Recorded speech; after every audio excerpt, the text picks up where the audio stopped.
અમરેલી જિલ્લા તથા બગસરાના આસપાસના સમાચાર જોવા માટે અમારી ચેનલને સબસ્ક્રાઈબ કરો, જેથી તમને નવા નવા સમાચાર જાણવા મળે. મળતી વિગત મુજબ બગસરા ગોકુલપુરા પટેલવાડી પાસે આરાધના રાસ મંડળ દ્વારા નાની નાની બાળાઓને 200 જેટલી બાળાઓને રાસ રમાડવામાં આવે છે.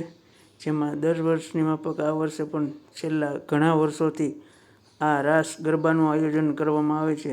જેમાં નાની નાની બાળાઓ આ રાસની રમઝટ બોલાવે છે. શું કહેશો, કઈ રીતનું ગરબીનું આયોજન છે? બગસરા ગોકુલપુરા પટેલવાડી પાસે આરાધના રાસ મંડળના સભ્યો ભવ્યથી ભવ્ય આયોજન કરવામાં આવે છે. જેમાં જયંતિભાઈ વકલિયા સહિતની ટીમ અને આસપાસના તમામ ગોકુલપુરા પટેલવાડી પાસે આવેલ મિત્ર મંડળ આ આયોજન સુંદર ગોઠવવામાં આવે છે. સ્વરૂપે અહીંયા રાસ રમતી હોય વિસ્તારના લોકોને અને વાલીઓને બહુ આનંદ. આજે 9 દિવસ, આજે દશેરાના દિવસે પણ એટલો જ હર્ષ અને ઉલ્લાસ સાથે બાળાઓ અહીંયા રમી રહી છે. આજે એમને છેલ્લા દિવસે ગ્રુપ દ્વારા અને દાતાશ્રી દ્વારા અહીંથી એમને પણ ઇનામ આપવામાં આવે છે.